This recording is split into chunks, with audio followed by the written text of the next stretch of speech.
So this is purely based on JavaScripts. Maybe we'll be having lots of CSS classes from Bootstrap, and additionally few HTML tags from XHTML as well as HTML5 semantics, right?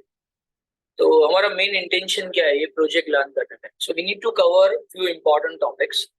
So let me write it down few important topics which is required for this project.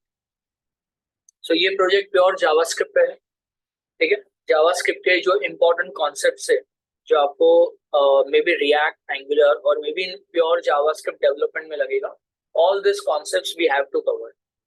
सो कौन से concepts पे आपको इसमें काम करना है, I will just write it down. सबसे पहले जावास्क्रिप्ट में बहुत ही एक छोटा सा कॉन्सेप्ट होता है जिसको हम लोग कहते हैं होस्टिंग कहते हैं. तो होस्टिंग आप कैसे इम्प्लीमेंट करोगे आपके प्रोजेक्ट में, will come to this part, ठीक है. तो जावास्क्रिप्ट में एक कॉन्सेप्ट होता है कि आप अपने वेरिएबल को कैसे डिफाइन करोगे और when to use var, let and const. अब वेयर, लेट और कॉन्स्ट कब यूज करोगे, वेयर कब यूज करना है, वेयर और लेट का डिफरेंस क्या है, कॉन्स्ट कब इम्प्लीमेंट करना है, वो हमें यहाँ पे देखना है. In that case you will be having this one. Then इसके बाद आप फंक्शंस को कैसे डिफाइन करोगे जावास्क्रिप्ट. फंक्शंस 3 अलग अलग वे से जावास्क्रिप्ट में डिफाइन किया जाता है. सो पहला वाला जो फंक्शन होता है वो नेम्ड फंक्शन होता है जिसमें नाम दिया जाता है, राइट. सेकंड जो फंक्शन है दैट इज विदाउट नेम होता है जो हम लोग कहते हैं एनोनिमस फंक्शन. ज्यादातर कॉल बैक के लिए आप अच्छा खासा यूज कर सकते हैं. और थर्ड जो जावास्क्रिप्ट में फंक्शन है जिसको हम लोग कहते हैं एरो फंक्शन है. सो एरो फंक्शन कब यूज करना चाहिए, कब कॉल बैक में आप एरो एनोनिमस यूज करोगे, कौन से सिनारियो में आप एरो फंक्शन नहीं यूज करोगे या कौन से सिनारियो में आपको एरो फंक्शन यूज करना चाहिए, वो हमें यहाँ पे देखना है. This is one of the example, ठीक है. फिर अगर आप एरो एनोनिमस फंक्शन यूज करें तो आपका कॉन्सेप्ट कौन सा कवर अप हो जाएगा, कॉल बैक कॉन्सेप्ट आपका यहाँ पे कवर अप हो जाएगा. So that is also important because callback it's a very standard questioners पूछा ही जाता है, ठीक है. देन उसके बाद हमें सबसे इम्पोर्टेंट डेटा स्ट्रक्चर, डेटा आप कैसे स्टोर करोगे. तो जावास्क्रिप्ट में एक array as a data structure में आप देख पाएंगे हम लोग यहाँ पे will be having custom object. हमारा कस्टम ऑब्जेक्ट कैसे बनाएंगे और एक डेटा स्ट्रक्चर पे फोकस करेंगे जिसको हम लोग कहते हैं सेट. तो जावास्क्रिप्ट में हम लोग ये और एक डेटा स्ट्रक्चर को भी क्या करेंगे, आइडेंटिफाई करेंगे जो सेट नाम का डेटा स्ट्रक्चर है, ठीक है. फिर उसके बाद हम लोग यहाँ पे एरे एंड जो ऑब्जेक्ट है, एरे और ऑब्जेक्ट में से अगर आप डेटा रिसीव करना चाहते हो तो हम लोग इंडेक्स नंबर यूज करते हैं एरे के लिए, ऑब्जेक्ट के लिए डॉट प्रॉपर्टी से एक्सेस करते हैं. बट उसको अवॉइड करके आपके पास एक कॉन्सेप्ट होता है जिसको हम लोग कहते हैं डिस्ट्रक्ट करना. डिस्ट्रक्ट कौन से सिनारियोस में करना चाहिए वो हमारा मेन इंटेंशन रहेगा. So when to use array destructions, when to implement object destruction, that is also one of the important part, ठीक है. फिर हम लोग यहाँ पे जावास्क्रिप्ट में स्प्रेड ऑपरेटर यूज करेंगे, स्प्रेड ऑपरेटर. और दूसरा इंपॉर्टेंट कॉन्सेप्ट है दैट इज रेस्ट पैरामीटर, ठीक है. तो रेस्ट पैरामीटर कैसे इंप्लीमेंट करना है एक एग्जांपल के पर्सपेक्टिव, स्प्रेड ऑपरेटर कौन से सिनारियो में इंप्लीमेंट हो सकता है दैट वी नीड टू सी. उसके बाद हमें डेटा एपीआई से फेच करके लेके आना है, थर्ड पार्टी वेबसाइट से डेटा फेच करके लेके आना है क्योंकि उसके बेस पे ही आपका पूरा प्रोजेक्ट बनने वाला है. सो डेटा एपीआई से फेच करना है. सो एपीआई से फेच करने के लिए हम लोग लॉजिकली अजैक्स यूज करेंगे बट उसका बिहेवियर पैटर्न प्रोमिसेस रहेगा, ठीक है. और प्रोमिसेस के साथ साथ असिंक अवेट भी हम लोग क्या करेंगे, इंप्लीमेंट करेंगे, ठीक है. तो आप या तो प्रोमिसेस बेस्ड काम कर सकते हो या तो असिंक अवेट बेस्ड काम कर सकते हो. और प्रॉमिस बेस्ड ही आपका एक लाइब्रेरी है जिसका नाम है फेच एपीआई. फेच एपीआई नाम का लाइब्रेरी है जो आपके ब्राउजर के एनवायरनमेंट में ऑलरेडी अवेलेबल है. तो उसको अच्छा खासा हम लोग इसका इंप्लीमेंटेशन करेंगे, यूज करेंगे, ठीक है. फिर सबसे इंपॉर्टेंट टॉपिक है DOM structures, document object model structure. आपके एंटायर वेब पेज को कैसे मैनिपुलेट करना है, it's cover number of things, right. So DOM structures में क्या क्या लर्न करना पड़ता है. डोम स्ट्रक्चर में सबसे इंपॉर्टेंट पार्ट लर्न करना पड़ता है कि डोम में आप सीएसएस को कैसे मैनिपुलेट करोगे. सीएसएस स्टाइलिंग, आपके पेजेस में कोई भी एलिमेंट को स्टाइलिंग करना है. So there are so many ways to do styling. फिर डोम में इंपॉर्टेंट जो होते हैं उसको हम लोग कहते हैं मेथड्स. मेथड्स भी आपके दो पार्ट में डिवाइड हो गया. एक डोम में आपके सिलेक्टर मेथड, मतलब आप एलिमेंट को कैसे सिलेक्ट करोगे उसके रिलेटेड मेथड्स कौन से हैं. उसमें 6 टाइप के अलग अलग मेथड हैं. सब मेथड हम लोग यहाँ पे पूरा इंप्लीमेंट करेंगे. और दूसरा डोम में जो अदर मेथड्स हैं, जैसे आपको सिलेक्टर को छोड़ के और कोई मेथड्स को परफॉर्म करना है तो वो मेथड्स भी हम लोग यहाँ पे देखेंगे. सो डोम में आपके मेथड्स, डोम का CSS इम्प्लीमेंटेशन, फिर डोम में आप कौन से प्रॉपर्टीज यूज करोगे मेथड्स के साथ, जैसे हमने इनर HTML, इनर टेक्स्ट, ये सब प्रॉपर्टीज किया हुआ है। तो डोम CSS के साथ डोम प्रॉपर्टीज कैसे इंप्लीमेंट होगा। और डोम में हम लोग यहाँ पे ट्रावर्स प्रॉपर्टी भी देखेंगे, ये भी इंपॉर्टेंट है। ट्रावर्स प्रॉपर्टी मतलब करंट एलिमेंट से दूसरे एलिमेंट पे कैसे जाना है, करंट एलिमेंट से पेरेंट एलिमेंट में कैसे मूव करना है, वो भी हम लोग ट्राई करेंगे ट्रावर्स प्रॉपर्टी का यहाँ पे। फिर उसके बाद डोम स्ट्रक्चर्स में ट्रावर्स प्रॉपर्टी के साथ साथ I need to have DOM node manipulations. Okay, तो रन टाइम पे एलिमेंट्स कैसे बनाना है, या तो एलिमेंट्स जो बने हुए हैं उसको आपको रिप्लेस करना है, या तो रन टाइम पे जो एलिमेंट्स है उसको रिमूव करना है। तो that is your node manipulations, DOM node manipulations. तो ये सब चीजें हमें डोम स्ट्रक्चर्स में क्या करना है, आइडेंटिफाई करना है, गो थ्रू करना है। This is what we will be implementing all this stuffs, बराबर है। फिर उसके बाद और कौन से टॉपिक्स हम लोग कवर अप कर सकते हैं। सो हमारे पास लूप्स है, बराबर है। सो एरेज और ऑब्जेक्ट को एक्सट्रैक्ट करने के लिए लूप्स है। So only for your information, अगर आप एरेज को एक्सट्रैक्ट करना चाहते हो तो आपके पास 3 स्पेशल लूप है। फॉर और व्हाइल लूप तो है ही, फॉर और व्हाइल लूप तो ऑलरेडी हमारे पास है, वो आप कोई भी सिनेरियो में यूज कर सकते हो। बट एरेज को एक्सट्रैक्ट करना है तो फॉर ऑफ लूप है हमारे पास, फॉर इन लूप है, और तीसरा जो है वो फॉर ईच लूप है। ये 3 लूप हम लोग तीनों सिनेरियोस में यूज करेंगे, अलग अलग एग्जांपल्स के साथ करेंगे, ठीक है। और सब इसके साथ साथ अगर आप ऑब्जेक्ट को एक्सट्रैक्ट करना चाहते हो तो इसमें एक ही लूप चलता है, that is for in loop चलता है। आप फॉर ऑफ लूप और फॉर ईच लूप से ऑब्जेक्ट्स को एक्सट्रैक्ट नहीं कर सकते हो। अगर आप ट्राई भी करोगे ऑब्जेक्ट को एक्सट्रैक्ट करने के लिए तो आपको यहाँ पे क्या होगा, एरर जनरेट होगा। But that is not iterable, objects are not iterable by for of and for each loop, ठीक है। फिर हम लोग यहाँ पे फर्स्ट क्लास फंक्शन का कॉन्सेप्ट भी देख लेंगे। फर्स्ट क्लास फंक्शन, इसके 3 डेफिनेशन है कि अगर आप फंक्शन जो है उसको एज अ वैल्यू एक वेरिएबल में स्टोर करोगे तो वो first class function. First class function का दूसरा डेफिनेशन ये है कि अगर आप फंक्शन को as a argument outer function में पास करते हो तो भी वो आपका फर्स्ट क्लास फंक्शन बनता है, ठीक है। और अगर आप कोई फंक्शन के अंदर रिटर्न फंक्शन करते हो, ठीक है, अगर आप रिटर्न करते हो फंक्शन फ्रॉम आउटर फंक्शन तो ये आपका फर्स्ट क्लास फंक्शन बनता है। और उसके बाद हमें एक हायर ऑर्डर फंक्शन भी देखना है। तो यहाँ पे बहुत सारे हायर ऑर्डर फंक्शन है, एरेज में हम लोग देख सकते हैं। इसमें से हमें जो यूज करना होगा वो हम लोग कौन सा यूज करेंगे, फिल्टर नाम का एक हायर ऑर्डर फंक्शन देख लेंगे। मतलब मेन डेफिनेशन प्लान करना है कि फर्स्ट क्लास फंक्शन और हायर ऑर्डर फंक्शंस का मेन ये डिफरेंसेस क्या है, ठीक है। तो इतना तो सब हमें करना ही है। बट इनकेस और टाइम परमिट्स करे और कुछ मुझे लगता है रन टाइम पे इंपॉर्टेंट टॉपिक्स है तो वो टॉपिक्स हम लोग यहाँ पे इम्प्लीमेंट। तो ये सब चीज का कॉम्बिनेशन यूज करके we need to close a very small projects. ये स्मॉल प्रोजेक्ट्स हमें क्या करना है, कवर अप करना है। So I will be having external JavaScript file, जो भी कोड लिखना है इसके अंदर लिखेंगे, और एक हमारे पास रहेगा HTML फाइल, ठीक है। तो HTML फाइल का बॉयलर प्लेट हम लोग बूटस्ट्रैप से ले लेंगे। So let's go to documentation, और बूटस्ट्रैप के अंदर ये इसका बॉयलर प्लेट है, वो मैं कॉपी कर लेता हूँ। मुझे बूटस्ट्रैप के जावास्क्रिप्ट फाइल नहीं लेना है, I just need to have simple Bootstrap HTML file, okay, CSS file चाहिए। तो ये बूटस्ट्रैप का बॉयलर प्लेट हो गया, और हमें ये वाला पार्ट नहीं चाहिए, ठीक है। तो अब इसको रन करते हैं स्क्रीन पे। So we don't have anything right now on screen. अभी हमारा इंटेंशन क्या है, पहले डायग्राम से समझते हैं। सबसे पहले इंटेंशन ये है कि we need to have 2 different sections like this, ठीक है। 2 अलग अलग सेक्शंस बनाना है। यहाँ पे मुझे एक कलेक्शन बनाना है जो ब्रांड का होगा, और यहाँ पे एक कलेक्शन जनरेट करना है जो कैटेगरीज का, और यहाँ पे आपका कलेक्शन होगा जो ऑब्जेक्ट्स के साथ जनरेट होगा, ठीक है, और वो प्रोडक्ट्स का कलेक्शन। ये हमारा फिलहाल तो ये रिक्वायरमेंट में है, okay. So let's create collections और कुछ कॉन्सेप्ट्स भी लर्न करते हैं। तो बिफोर यू स्टार्ट प्रोसीजर, आपको सबसे पहले बॉटम में जावास्क्रिप्ट को कनेक्ट करना होगा। तो जब आप कोई एडिशनल JS फाइल को कनेक्ट करते हो लाइक दिस, ठीक है, तो ये जो कनेक्टिविटी है इसको टर्मिनोलॉजी में ऐसे लिखा जाता है कि ये हमारा एक्सटर्नल जावास्क्रिप्ट फाइल, और external JavaScript files are always preferable if you have lots of code, बहुत सारा कोड है तो external JavaScript files are preferable. We have external CSS also. तो अगर आप बूटस्ट्रैप के CSS को कुछ ओवरराइड करके अपने कुछ स्कीमा बनाना चाहते हो तो आप एक लिंक टैग यूज कर लो, and let's say project dot CSS file. ठीक है, तो ये हो गया आपका basic boilerplate which is ready for your application. अब पहले मैं स्ट्रक्चर बना लेता हूँ मैं। सो वी नो कि हमारे पास यहाँ पे कंटेनर होता है बूटस्ट्रैप में। कंटेनर के अंदर हमारे पास क्या होता है, रो होता है। ठीक है, ये स्ट्रक्चर बन गया। रो के अंदर हमारे पास एक कॉलम होगा। ये बूटस्ट्रैप का लेटेस्ट वर्जन है तो उसमें एक्सेल मिल जाएगा आपको। सो एक्सेल 3 अगर आप चाहे तो डमी कंटेंट पास कर दो, और मैं एक एक्सेल देना चाहता हूँ मैं जो 75% ऑक्यूपाई करे, दैट इज 9। सो ये बूटस्ट्रैप के क्लासेस है, सो बूटस्ट्रैप थोड़ा पता होना चाहिए।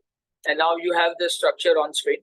ये हो गया आपका स्ट्रक्चर। तो जैसे हमें नीड था वैसे हमने डायग्राम के हिसाब से रेडी कर। मुझे 2 सेक्शंस बनाने, एक कैटेगरी सेक्शन होगा और एक आपका ब्रांड सेक्शन। ठीक है, so I would like to create 2 sections on left hand side. Okay, so HTML file के सिमेंटिक्स यूज करो, बेटर रहेगा। सेक्शनल एरियाज, ठीक है, और सेक्शनल एरिया में I need to have H1 tag, जहाँ पे आप क्या पास करोगे, कैटेगरीज पास करोगे, और उसके नीचे डेटा आने वाला है। So will come to that part later on. और एक होगा हमारा यहाँ पे ब्रांड सेक्शंस। सो 2 सेक्शंस आपके रेडी हो गए, you can see on screen. तो कैटेगरी सेक्शन और ब्रांड सेक्शन, ठीक है। और राइट हैंड साइड में हमें यहाँ पे प्रोडक्ट्स चाहिए, सो और एक सेक्शन क्रिएट कर देते हैं, और ये होगा हमारा प्रोडक्ट्स का section. So now almost ready. इसको थोड़ा सेंटर बूटस्ट्रैप के क्लासेस असाइन कर लेते हैं। तो जो H1 टैग है, ओके, ओपनिंग टैग H1, तो यहाँ पे सिंपल बूटस्ट्रैप का क्लास यूज कर लेते हैं, टेक्स्ट सेंटर और अपर केस में यहाँ पे प्रोवाइड कर देते हैं। ठीक है, तो अभी हमारा जो मिनिमम रिक्वायरमेंट है वो सेट हो। अब कैटेगरीज कहाँ से आएगा, ब्रांड्स कहाँ से आएगा, प्रोडक्ट्स कहाँ से आएगा, तो ये सब आप थर्ड पार्टी वेबसाइट्स जो है, एक फेक API स्टोर, यहाँ से आप डेटा रिसीव कर सकते हो, बट अभी नहीं कर, ये हम लोग लास्ट में कवर अप करेंगे। पहले हमारा डमी डेटा, ठीक है। तो ये वेबसाइट में जाओगे, इसके डॉक्यूमेंटेशन में, तो अगर आपको प्रोडक्ट्स चाहिए तो उनके पास ये API रेडी है, और उसके अंदर आप क्या यूज करोगे, फेच API यूज कर सकते हो, या तो हम लोग असिंक अवेट भी परफॉर्म कर सकते हैं। फिर अगर हमें सिंगल प्रोडक्ट पेज बनाना हो तो उसके लिए हमारे पास अलग से API है, you can have your data by passing your ID। Single product page बनाने के लिए यूज कर सकते हैं। अगर आपको कैटेगरी पूरा शो करना है, कितने कैटेगरीज है, तो इसके लिए उन्होंने आपको API दिया हुआ है। और अगर आप कैटेगरी वाइज डेटा अगर फिल्टर करना चाहते हो तो आप लास्ट में कैटेगरी का नाम पास करके भी ये कवर अप कर सकते हैं। तो ये सब प्रोसीजर्स है, पर अभी इमीडिएटली फेच हमें नहीं करना है, क्योंकि फेच के लिए पहले बेसिक्स जावास्क्रिप्ट के एजेक्स का बिहेवियर पैटर्न पता होना चाहिए, फिर फेच करेंगे तो अच्छा रहेगा। ठीक है, सो हमें क्या करना है, अभी हमें यहाँ पे एक कैटेगरीज परफॉर्म करना। ठीक है, तो लेट्स गो टू जावास्क्रिप्ट। अब जावास्क्रिप्ट में सबसे पहले जब आप कोई कोड लिखो तो हम लोग ऐसे वेरिएबल्स बना सकते हैं, कैटेगरीज इक्वल टू एक एरे, ऐसे बना सकते हैं। ठीक है, और कंसोल में हम लोग यहाँ पे प्रिंट करते हैं। बट कभी भी आपके वेरिएबल्स जो है आप विदाउट कीवर्ड मत बनाओ, क्योंकि वो वेरिएबल्स को कोई स्कोप नहीं होता। ये वेरिएबल्स जो है वो कोई भी स्कोप में अंदर जा सकते हैं और कोई भी स्कोप से बाहर आ सकते हैं। तो जावास्क्रिप्ट में 2 टाइप्स के स्कोप्स होते हैं, एक फंक्शनल स्कोप होता है और एक आपका ब्लॉक स्कोप होता है। तो हम लोग यहाँ पे स्कोप भी पढ़ लेंगे यहाँ पे, दैट इज ब्लॉक स्कोप और फंक्शनल स्कोप में डिफरेंस क्या है। ठीक है, तो ब्लॉक स्कोप में कौन सा वेरिएबल यूज करना चाहिए, वेर या लेट में, फंक्शनल स्कोप में कौन सा वेरिएबल यूज करना चाहिए। तो ऑलवेज जावास्क्रिप्ट में अवॉइड करो कि आप जो वेरिएबल बनाओ वो कोई कीवर्ड के साथ होना चाहिए। अब देखो, अगर आप ये वेरिएबल बनाओगे तो इसका आंसर आपको 100% मिलेगा। कंसोल में you can see you have this array, but I need to have JavaScript in a strict format. ठीक है, तो हम क्या करेंगे, जावास्क्रिप्ट को स्ट्रिक्ट फॉर्मेट में रखेंगे, यूज स्ट्रिक्ट कर देंगे, और जैसे यूज स्ट्रिक्ट कर दिया इमीडिएटली आपको एक एरर आ जाएगा कि assignment to undeclared variable categories. So let's say JavaScript थोड़ा सा स्ट्रिक्ट फॉर्मेट में रखे, तो ऐसे टाइप के जो अनवांटेड वेरिएबल्स है वो बनाने की जरूरत नहीं है। ठीक है, तो अब ये वेरिएबल हमने बना तो लिया, यहाँ पे कैटेगरीज एरे में स्टोर कर दिया, तो आप वेरिएबल को डिक्लेयर कर सकते हो ऐसे, variable categories. Okay, this is called as declaration. Okay, declaration यहाँ पे, राइट। बट ये जो डिक्लेरेशन है, जावास्क्रिप्ट के कंपाइलर्स आपको एक एडवांटेज देता है। देखो यहाँ पे एरे तो आ रहा है, राइट। तो जावास्क्रिप्ट का कंपाइलर आपको क्या एडवांटेज देता है कि आप डिक्लेरेशन जो है, वेरिएबल डिक्लेरेशन सबसे लास्ट में भी कर सकते हो। ये जावास्क्रिप्ट में आपके पास ये ऑप्शंस अवेलेबल है। बाकी प्रोग्रामिंग लैंग्वेज का I am not sure, may be available नहीं भी होगा ऐसे डिक्लेरेशन बॉटम में, लेकिन जावास्क्रिप्ट आपको एक एडवांटेज देता है कि आप अपने वेरिएबल को जो डिक्लेयर करते हो आइदर वैर और लेट कीवर्ड से, वो सबसे लास्ट में डिक्लेयर कर सकते हो एग्जाम्पल, बट उसमें भी वैर चलता है या लेट चलता है, with that we need to say. अभी आप देखोगे वेरिएबल डिक्लेयर हुआ है यहाँ पे, ठीक है, और यहाँ पे आपका जो वेरिएबल है उसमें वैल्यू असाइन हुआ है, ऐसा बोल सकते हैं हम लोग, राइट। और सिंस वैल्यू असाइन हो गया तो आपको यहाँ पे एरे दिखना चाहिए। See is it working? So JavaScript में ये जो बिहेवियर परफॉर्मेंस है, जहाँ पे आप डिक्लेरेशन बॉटम में करते हो और वेरिएबल असाइनमेंट और यूज आप अबाउ कर लेते हो, इसको जावास्क्रिप्ट में होस्टिंग कहते हैं, ठीक है। तो होस्टिंग का एक बार चाहिए तो आप डेफिनेशन पढ़ लो, व्हाट इज होस्टिंग और क्या होता है होस्टिंग जावास्क्रिप्ट में, बिहाइंड द सीन क्या होता है। तो ये सिंटैक्स अगर आपको पढ़ना है, इसका जो ये थियरी प्रोसीजर है वो आप पढ़ सकते हो। Okay, so let's see the theory for your understanding.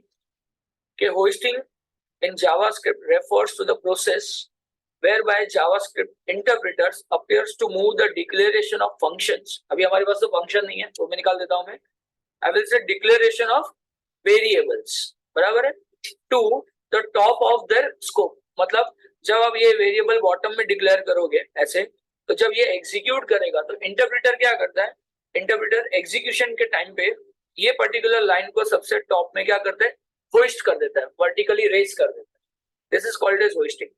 Okay, so prior to execution of the code, so hoisting it is not a term, okay let it be, ये इंपॉर्टेंट नहीं।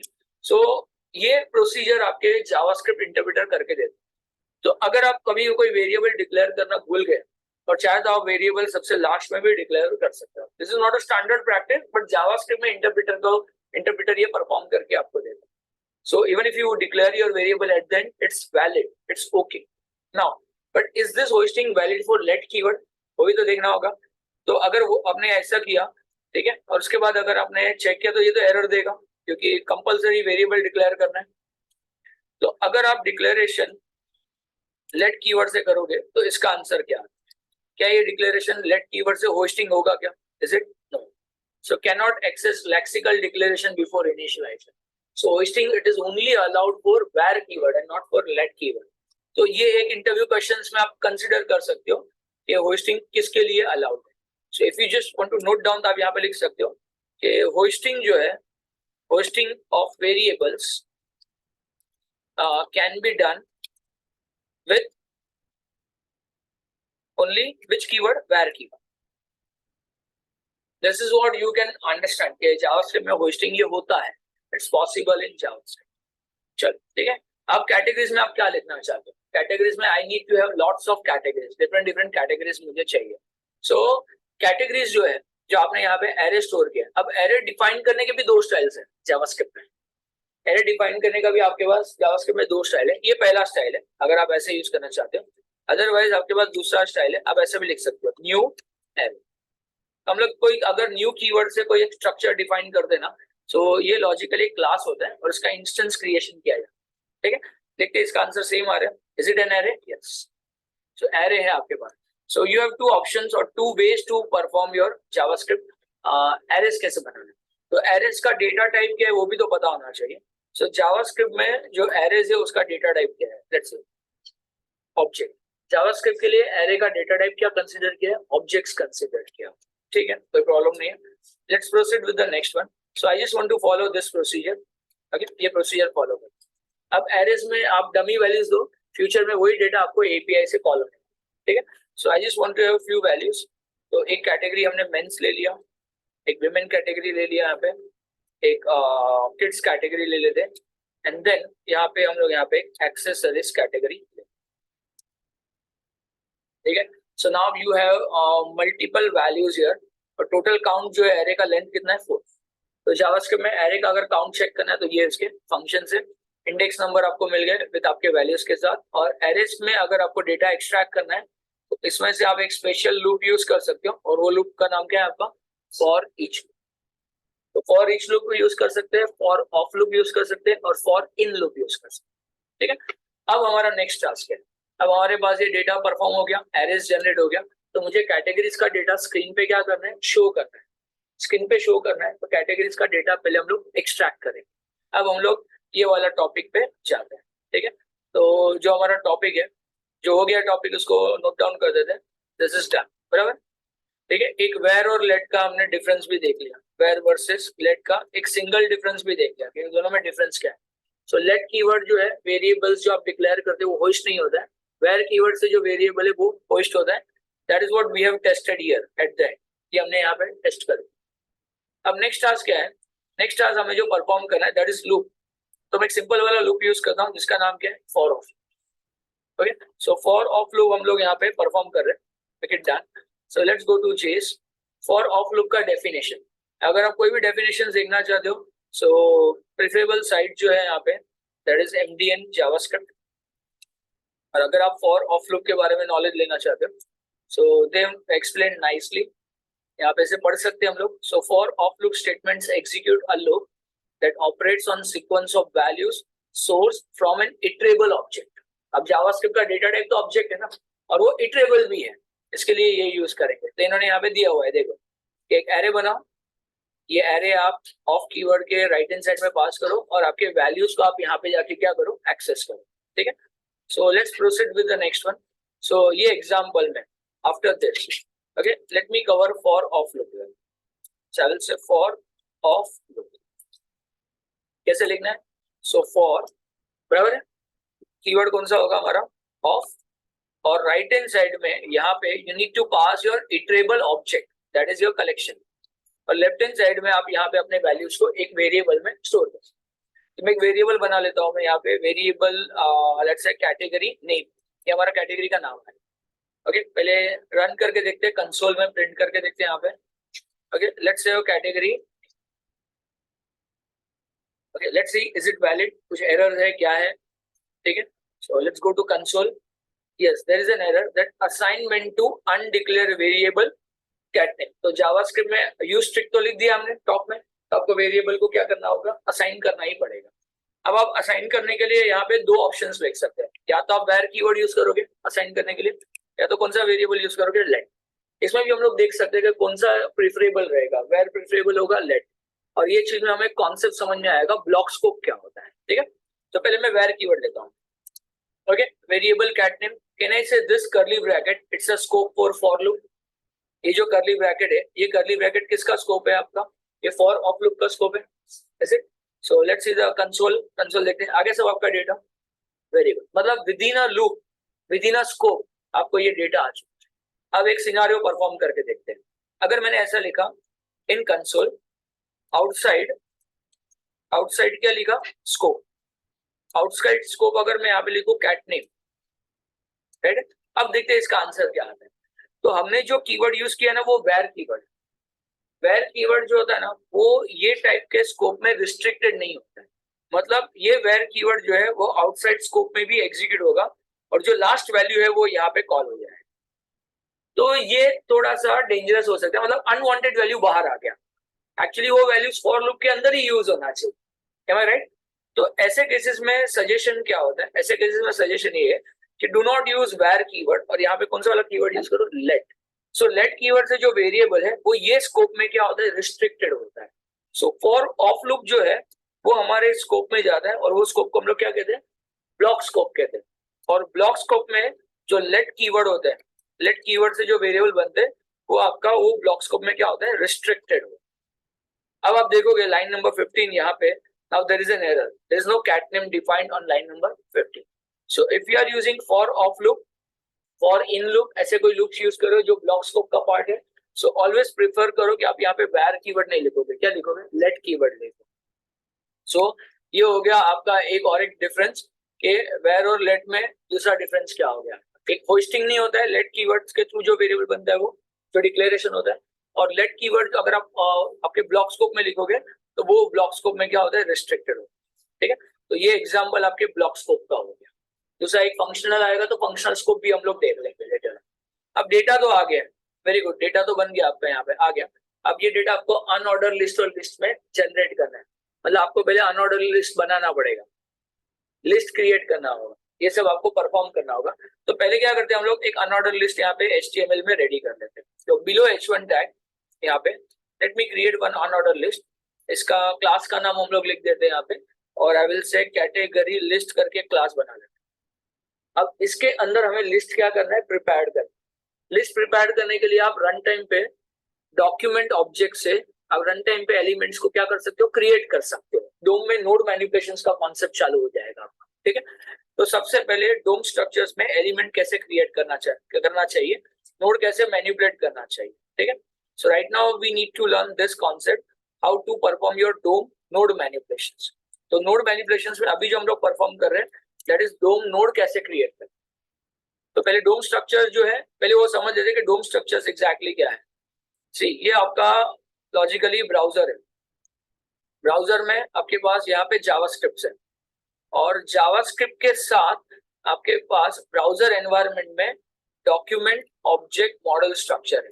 जैसे document object model structure एक API है, या तो आप उसको library कह दो, जिसको शॉर्ट में क्या कहते हैं, डोम एपीआई। और ये आपका ब्राउजर हो गया for your reference, and this is your JavaScript. So please remember के डोम स्ट्रक्चर से जावास्क्रिप्ट का पार्ट में आता ही नहीं।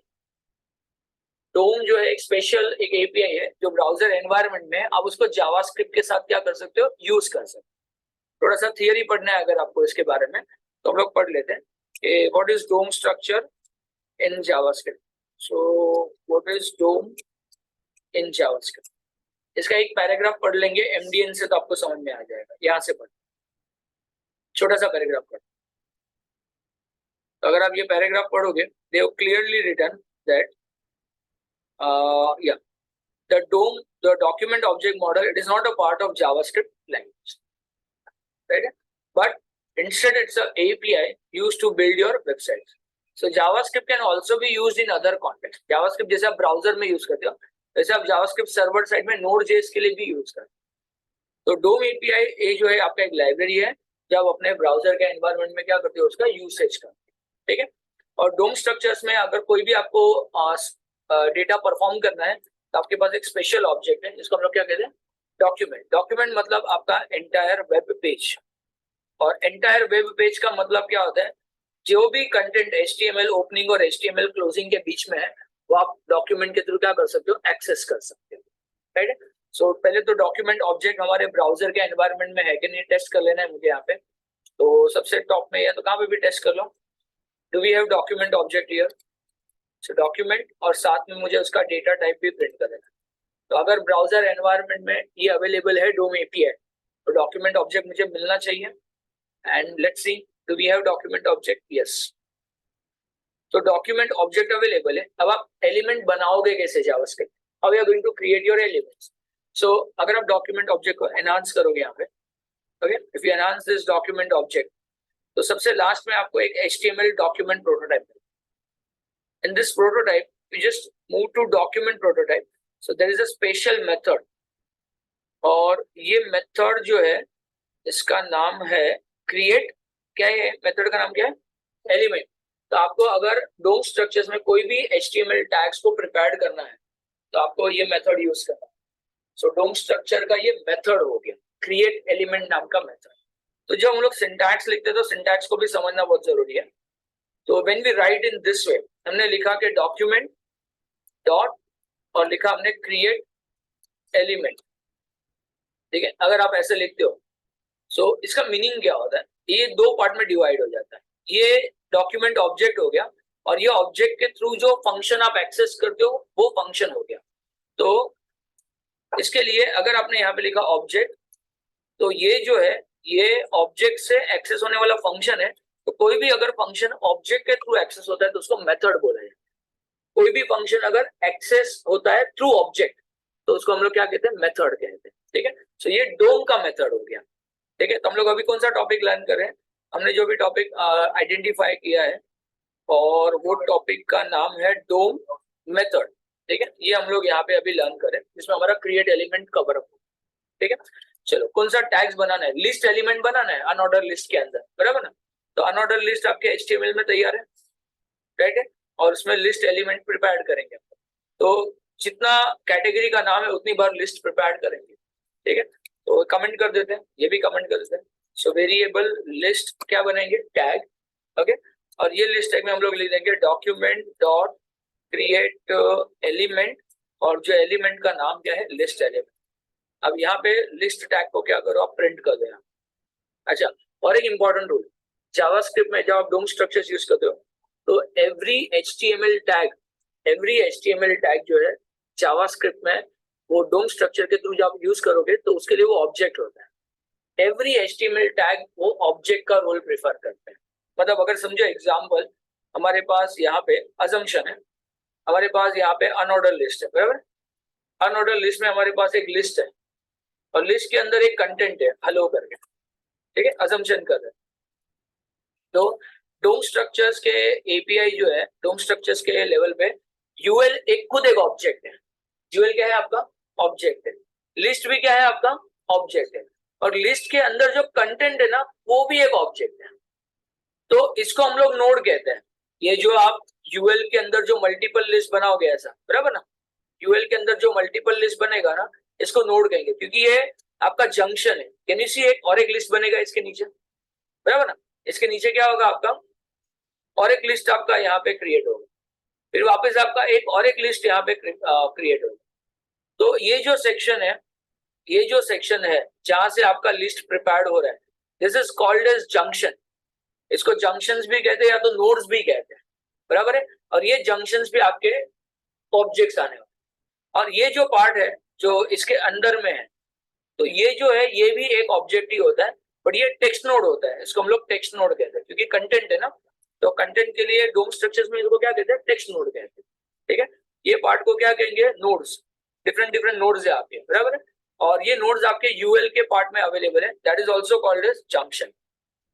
तो जो आपका डोम स्ट्रक्चर है ना वो एक ऑब्जेक्ट ओरिएंटेड रिप्रेजेंटेशन होता है आपके वेब पेज का। अगर आप थियरी पढ़ोगे यहाँ पे जिसके थ्रू आप पूरा स्ट्रक्चर को मैनिपुलेट कर सकते हो। सो सी द थियरी, इन्होंने क्या लिखा है कि document object model programming interface for web page document, it represents the page so that program JavaScript program can change the document structure. अभी हम लोग क्या करें? स्ट्रक्चर में टैग ऐड कर रहे हैं, कौन सा वाला? लिस्ट टैग ऐड कर रहे हैं। फिर उसको हम लोग क्या करने वाले? स्टाइल भी करने वाले हैं, CSS देंगे और उसके अंदर का कंटेंट भी जाके चेंज करने वाले। तो डोम स्ट्रक्चर्स में आप ये तीनों कवर अप करोगे एक साथ। The DOM represents a document as nodes and उसका दूसरा क्या हो गया आपका? ये ऑब्जेक्ट। सो आपका जावास्क्रिप्ट प्रोग्राम लैंग्वेज क्या करेगा? उसको चेंज कर पाएगा, ठीक है। अब वेब पेज खुद एक डॉक्यूमेंट होता है, it will be displayed in the browser window and it is the same document object model represents allows to be manipulated, and it is an object oriented representation of your web page, so it can be modified by a scripting language such as Java, ठीक है। तो ये एक इसका basic information हो गया, ठीक है। तो हम लोग अभी लिस्ट टैग क्रिएट कर रहे हैं और मुझे लिस्ट टैग जो क्रिएट हो रहा है उसका डेटा टाइप भी चेक करना है। तो टाइप ऑफ जो है दो एंगल से लिखा जाता है। आप type of as a keyword use कर सकते हो या तो type of as a function भी यूज कर सकते हैं, दोनों ऑप्शन है। आप दोनों एंगल से टाइप ऑफ लिख सकते हैं। लेट्स सी, क्या हमारे जंक्शंस लिस्ट बन गया? देखो ऑब्जेक्ट आ गया। तो जैसे हमारा डेफिनेशन था कि every HTML tags now it is acting as an object. अब जो लिस्ट बना है, लिस्ट तो एम्प्टी लिस्ट बना है, इसके अंदर कुछ कंटेंट है क्या? नहीं है। तो अगर आप इसको ओपन करोगे लिस्ट को, अब आपको इसके अंदर एक स्पेशल डोम स्ट्रक्चर का प्रॉपर्टी यूज करना पड़ेगा और वो प्रॉपर्टी का जो नाम है वो कौन सा प्रॉपर्टी होगा? इनर HTML और इनर टेक्स्ट। तो लिस्ट खाली बना है, एम्प्टी लिस्ट में डेटा फिल करना है। तो फिल करने के लिए आप डोम का क्या यूज करोगे? प्रॉपर्टी यूज करोगे, दैट इज इनर HTML और इनर टेक्स्ट, ठीक है। वो बाद में फिलअप करेंगे। आपके लिस्ट बन चुके। अब ये लिस्ट किसके अंदर डंप करना है? तो ये जो आपके लिस्ट प्रिपेयर्ड हुए हैं, ये लिस्ट आपको कंटिन्यूअसली डंप करते जाना है। किसके अंदर? Unordered list. ऐसे अनऑर्डर लिस्ट भी एक रेडीमेड जावा ऑब्जेक्ट ओरिएंटेड रिप्रेजेंटेशन का पार्ट है, वो भी तो एक ऑब्जेक्ट होना चाहिए। तो एक बार प्रिंट कर लेते, क्या यूएल टैग भी एक ऑब्जेक्ट है क्या?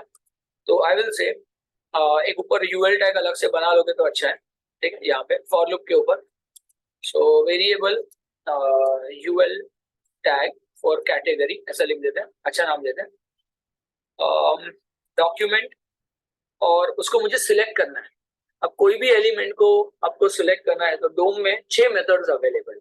तो पहला वाला मेथड में सिलेक्ट करता हूं मैं। डोम में एक स्पेशल मेथड है जो आप क्लास सिलेक्ट करने के लिए यूज कर सकते हो और वो मेथड का नाम है क्वेरी सिलेक्टर।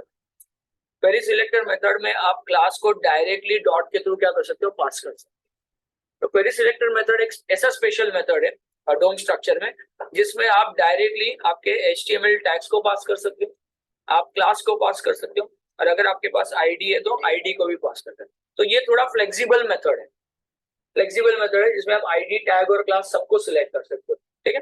तो ये वाला फ्लेक्सिबल मेथड देखते हैं। क्या ये डॉक्यूमेंट ऑब्जेक्ट मॉडल स्ट्रक्चर का पार्ट है? तो पहले इसको कंसोल में प्रिंट करेंगे और इसका डेटा टाइप भी क्या करेंगे, प्रिंट करेंगे। तो ये ऑब्जेक्ट होना चाहिए, अकॉर्डिंग टू मी ये क्या होना चाहिए, ऑब्जेक्ट होना चाहिए। Let's see, is it an object? Yes. So UL भी ऑब्जेक्ट है और लिस्ट भी क्या है आपका, ऑब्जेक्ट है। अब ऑब्जेक्ट के अंदर ऑब्जेक्ट को डेटा स्टोर करना है, ठीक है। सो अगर डायग्राम के हिसाब से देखें, ये निकाल देता हूं मैं डायग्राम, ठीक है। तो यूएल नाम का एक ऑब्जेक्ट है और ये ऑब्जेक्ट के अंदर आपको लिस्ट नाम के ऑब्जेक्ट को क्या करना है, पास करना है। So this is UL object and this is list object. अब ऑब्जेक्ट के अंदर ऑब्जेक्ट को पास करने के लिए हम लोग डोम प्रॉपर्टी का पहले यूज करना सीखेंगे। क्या डोम प्रॉपर्टी से हम लोग ऑब्जेक्ट के अंदर ऑब्जेक्ट को पास कर सकते हैं? So can I use here inner HTML और इनर टेक्स्ट? क्या ये पॉसिबिलिटी है? देखते हैं, पता नहीं, ठीक है। चलो देखते हैं। So let me just pass in UL tag, UL tag के अंदर, okay. So pass list element in which element, UL element, समझे आपको? Let's pass list element into UL element. तो यूएल टैग डॉट कौन सा प्रॉपर्टी यूज करोगे, inner HTML equal to क्या पास करेंगे, लिस्ट टैग। तो 4 लिस्ट टैग आपके यूएल में इनर एचटीएमएल प्रॉपर्टी के थ्रू पास हुआ। तो इनर एचटीएमएल जो प्रॉपर्टी है, for your reference, it's a DOM properties. तो डोम प्रॉपर्टीज में इनर एचटीएमएल आ जाता है। क्या ये वर्क होगा क्या? ये देखो ऐसे आउटपुट आया। तो आप ऑब्जेक्ट के अंदर ऑब्जेक्ट एचटीएमएल से पास नहीं कर सकते। एचटीएमएल में आप प्योर एचटीएमएल कंटेंट मतलब एचटीएमएल टैग स्ट्रिंग बना के पास कर सकते। तो this is not a right approach. इसके लिए आपको एक स्पेशल मेथड यूज करना होगा यूएल टैग में। आप इसको एनहांस करोगे तो वो स्पेशल मेथड जो है ना आपको ढूंढना पड़ेगा यहाँ पे प्रोटोटाइप के अंदर। और वो जो मेथड है यहाँ पे, लेट मी सर्च, वो मेथड मिलना चाहिए मुझे यहाँ पे। हाँ, प्रोटोटाइप, एलिमेंट प्रोटोटाइप, ये देखो ये मेथड का नाम दिख रहा है आपको यहाँ पे, अपेंड करना पड़ेगा। ये मेथड आपको यहाँ पे सर्च करना है। तो this is not valid. So please remember, you can not pass your objects into objects via inner HTML. तो ये आपका कट हो जाएगा। ऑब्जेक्ट को आप ऑब्जेक्ट में ऐसे पास नहीं कर सकते हो। इसके लिए आपको एक स्पेशल मेथड यूज करना होगा और वो मेथड का नाम क्या है, अपेंड। अब देखते हैं फाइनल आंसर। तो यहाँ पे अपेंड नाम का डोम स्ट्रक्चर का एक अलग अदर मेथड हो गया। ये डोम स्ट्रक्चर का सिलेक्टर मेथड नहीं, ये अदर मेथड है, ठीक है। So within UL tag, इधर गया यूएल टैग, ये हाँ। So within UL tag let me pass a function, function का नाम, मेथड का नाम क्या है, अपेंड। और किसको अपेंड करेंगे, लिस्ट टैग में अपेंड करेंगे। So when you run this code, ये देखो एम्प्टी लिस्ट आपके इंस्पेक्ट एलिमेंट में जनरेट हुआ रहेगा। तो यहाँ पे डायरेक्टली सिलेक्ट कर लेते हैं। ये देखो एम्प्टी लिस्ट आ गया आपका। लिस्ट, हमने लिस्ट में कुछ डेटा एंट्री नहीं किया। अब आप डोम प्रॉपर्टी यूज करो चाहे तो। अब आप इनर एचटीएमएल या तो क्या यूज कर सकते हो, इनर टेक्स्ट यूज कर सकते हैं, ठीक है। तो अब जो हमारा लिस्ट है, ये वाला लिस्ट है, अपेंड करने से पहले लिस्ट में हम लोग डेटा अपेंड करेंगे। तो लिस्ट हमने टेस्ट कर लिया। सो लेट्स से append, sorry, add content in list tag, ठीक है। तो लिस्ट टैग में आपको प्रॉपर्टी कौन सा यूज करना है, डोम का इनर एचटीएमएल। और इनर एचटीएमएल में मुझे कैटेगरी का नाम जो यहाँ पे अवेलेबल है वो यहाँ पे जाके पास। अच्छा, इसमें कैटेगरी नेम इनर एचटीएमएल के थ्रू भी पास कर सकते हैं और इनर टेक्स्ट के थ्रू भी पास कर सकते हैं। तो दोनों का डिफरेंस भी देख लेंगे, ठीक है। ये देखो आ गया सब डेटा स्क्रीन पे। अगर समझो मुझे इसको बोल्ड में देना है तो इनर एचटीएमएल में एडवांटेज क्या है कि आप एचटीएमएल टैग्स को यूज कर सकते हो। तो मैं क्या करता हूँ, यहाँ पे इंटरपोलेशन टेक्निक यूज करता हूँ। तो हम लोग यहाँ पे बोल्ड टैग यूज करेंगे। और इंटरपोलेशन टेक्निक में क्या होता है, डॉलर और कर्ली ब्रैकेट में आपको अपने वेरिएबल को पास करना और वापस आपके बोल्ड टैग को क्लोज करो बैकटिक्स के अंदर। So please remember, this is called as interpolation technique. तो हमने एक और एक टेक्निक लर्न कर लिया यहाँ पे, that is called as interpolation technique, right है। इंटरपोलेशन टेक्निक में क्या कर सकते हैं आप, HTML टैग्स के साथ वेरिएबल पास कर सकते हो और इनर HTML जो है वो HTML टैग्स को इवैल्यूएट कर सकते हो। अब आप देखोगे सब डेटा बोल्ड में आया। बट अगर ये सेम चीज जब इनर टेक्स्ट में परफॉर्म करेंगे, इनर टेक्स्ट में, तो क्या HTML टैग्स परफॉर्म होगा क्या, इंटरपोलेशन तो होगा बट HTML टैग्स परफॉर्म होगा क्या, नहीं होगा। तो ये एक डिफरेंस भी पता होना चाहिए डोम प्रॉपर्टीज में कि इनर HTML और इनर टेक्स्ट कैसे आपका बिहेव करता है। Okay, so I just want to go ahead with this and this is what your first answer DOM structures के अंदर कैसे आप अपने मैनिपुलेशन किया हुआ है। So जो टॉपिक्स हमने कवर अप किए इसमें आपका इंटरपोलेशन टेक्निक हो गया, ठीक है, this is only possible with backticks के थ्रू आप कर सकते हो, अदरवाइज कॉन्केटिनेशन में जाना होगा। डोम का हमने मेथड सिलेक्ट किया और डोम का हमने क्या कवर अप कर दिया, यहाँ पे प्रॉपर्टीज भी कवर अप कर दिया। सिलेक्टर में एक मेथड किया हमने, that is query select. Okay, so that was the initial part of this project.